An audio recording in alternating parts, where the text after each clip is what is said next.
Hey guys, how you doing? Smiles. Um, just want to let you know about an article I read recently. Apparently, there's about one doctor for every 5,000 people in Africa, in particular in Cameroon. So, thought you might want to know. I mean, can you imagine? We go to the doctor every day, for minor things, but when there's like one doctor for every 5,000 people, let's see. Well, that's certainly a lot more patients per doctor. That's about like an entire elementary school of children per one doctor, and that's quite a lot of people.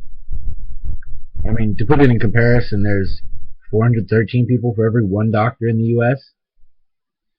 So, yeah, just thought I'd throw that out there. Um,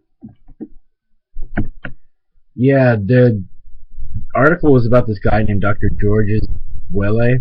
He's this owner and operator of this nonprofit called Ascovime, and it's based off of going around and helping people in rural African communities that need help.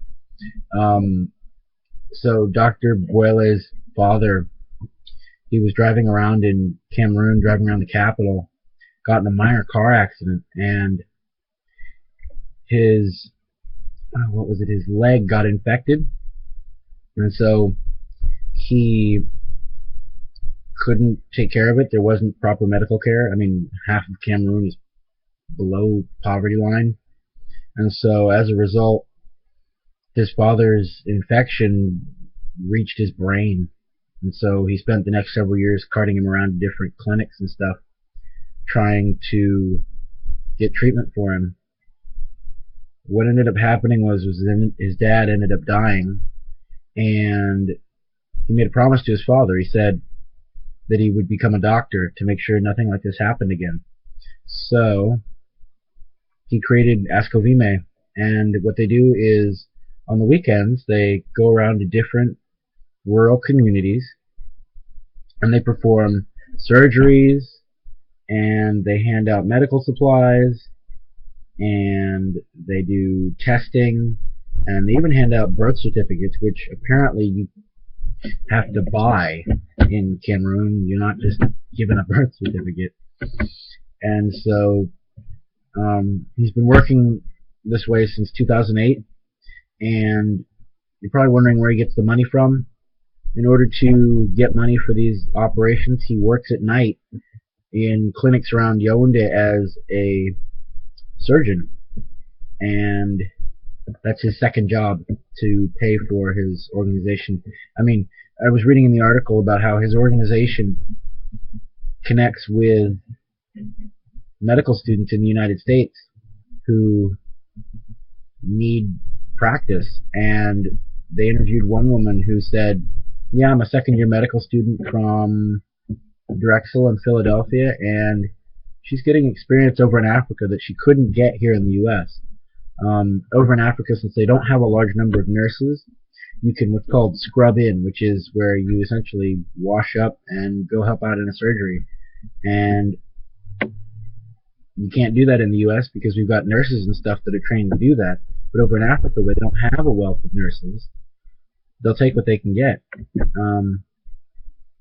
He's really tried really hard to make sure that people get the care that they need. I mean, he does STD testing, he does malaria, polio, all kinds of things. And he works tirelessly, honestly. He works and does about 500 patients a weekend. And it's not just him. There's him and about 30 other people who help him, but they literally every Friday pack up and drive out to these different towns. And people come from 37 miles away on foot to visit the towns that he goes to get medical care.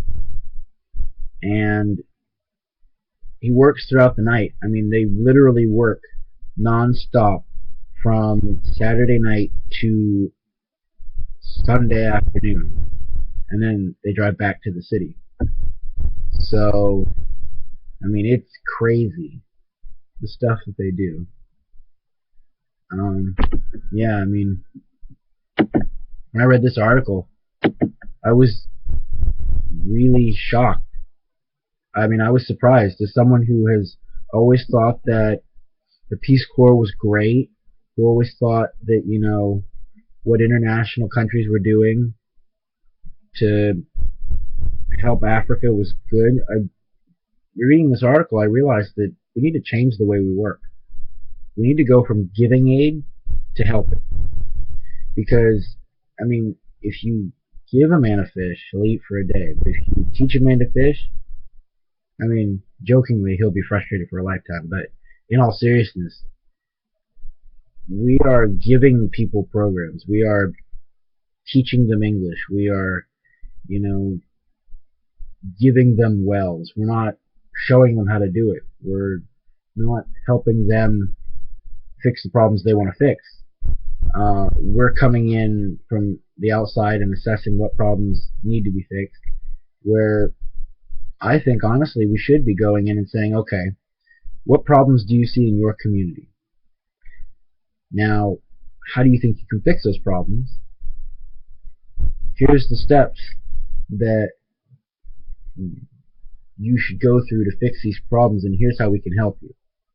And I really think this is a great example because, you've got Dr. Bwele who saw that, 50% of Cameroon lives below the poverty line, so 50% of the people can't afford health care. And so, as a result, he said, well, here, let me go around to these rural communities where people really can't get to, government-supported health care and stuff, so that I can perform simple procedures, because he's a vascular surgeon, and he goes around helping people out. I mean, there was a guy who had a hernia fixed. I mean, that's a pretty big surgery, even here, but it's not as big here as it would be over there, considering the fact that, over there they perform surgeries in classrooms and in homes. And so, this guy he was poor and had a hernia, couldn't go to work. Once they performed the operation, he said, I can now go and I can work to help my family. I'm not sitting here unable to work. So he's really doing quite a lot. And, I don't know if he talks about it a lot, but I know for a fact that from what I've read, his actions are speaking louder than his words. Anything he said, any letters he's written aren't doing a whole lot, but the actions that he is taking are saying things. I mean, I got this article off CNN, and he's one of their top 10 heroes of the year. I mean, he has helped 32,000 people in Cameroon alone with medical care and other things that they need. I mean, it's really amazing. It's inspiring, honestly, when you see the good that one person can do when helped by others. I mean, one person. And this idea didn't come from anyone else other than Georges Bwele himself. He looked at the problem and decided, you know what, enough's enough. I'm going to work to fix it. And, I mean, that's amazing to me. It's just absolutely amazing. So, thanks for listening. I'm going to go ahead and leave an article link up so that you can look at it. Thanks for watching.